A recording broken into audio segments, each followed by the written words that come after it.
So I started to use every uncomfortable or exciting or confusing moment in my life as the basis for a story, and I just would write poetry. So the two things that I'm going to share today are the product of those moments. The first one is, you'll see, from when I was in college, and a very specific moment that I think probably a lot of people will relate to. And I had no idea what to do with how I felt physically and emotionally about waking up where I woke up, than to just write a poem about it. So I did, and this is it. I wake up, I need a cup. I wake up and I need a cup of coffee. Coffee, no cream. I like my coffee as dark as my whiskey the night before. I got a cup. How about a bowl? No, not a bowl of cereal, a bowl that makes me feel ethereal. A Lucky Charm, a Golden Graham, my tricks, my kicks, my Wheaties, if you will.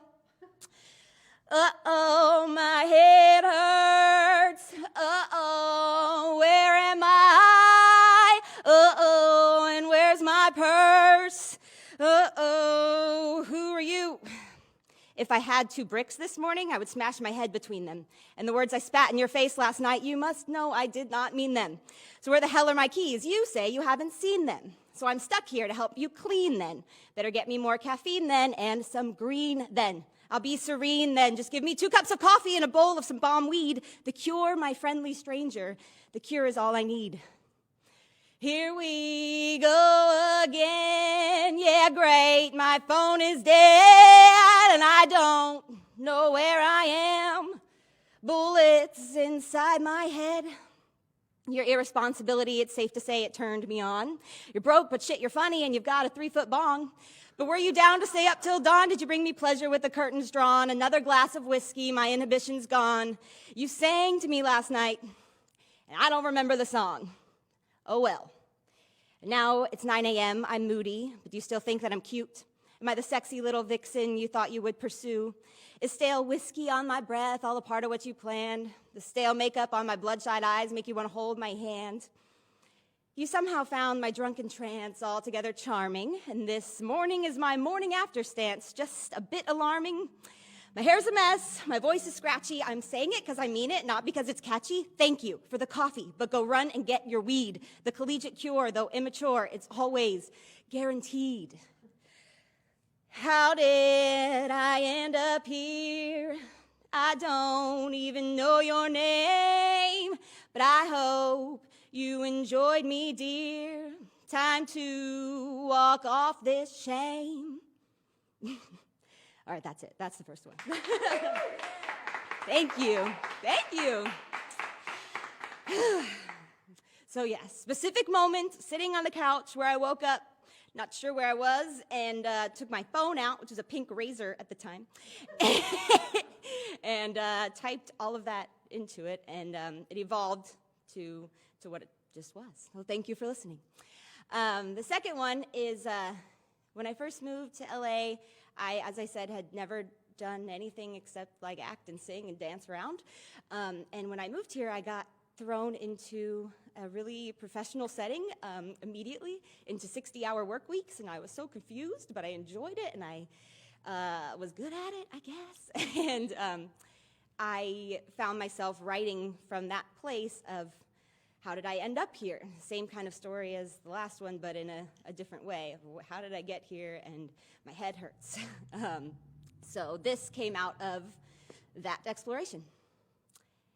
It's such a shame that I don't have a looking glass to walk through.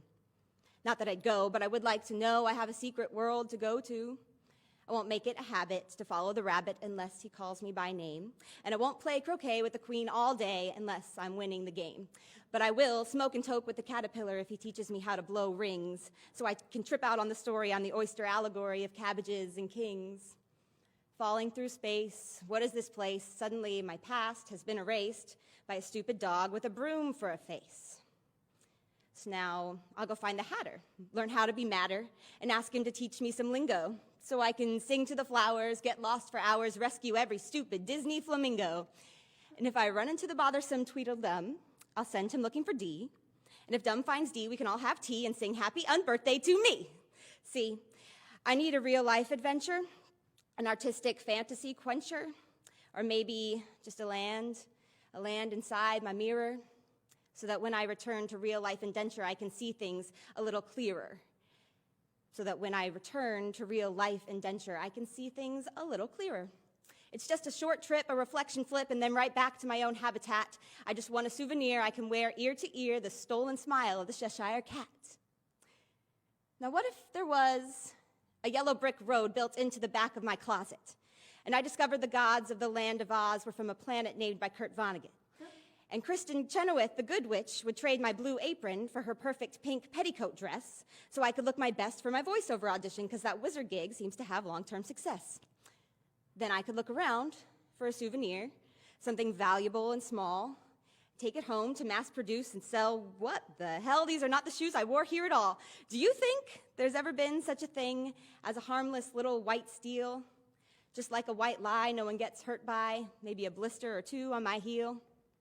I'm not usually a girl who steals. I don't get off on being bad. But I know if I click these heels, I'll have the best ride home I've ever had. Like the ruby red slippers for the Oz god's sake. If the shoe fits, it's something a smart girl takes. So now I'm home with a stolen smile and a badass pair of shoes and 2 fantasy worlds to explore for a while and play any character I choose. So I think I can go to work today and not feel the weight of the chains on my desk. But the day might arrive when, just to survive, I have to know if I get to play next. That's that one. Thank you, thank you, thank you. It's Alisa in Wonderland. Here's a short one that I feel like saying. If you saw me first, would you assume the worst, or would you guess I have it all together?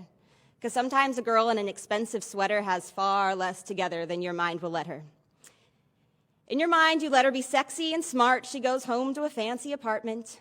You assume she drives away on her way to a play with her ticket stubs alphabetically organized in the glove compartment.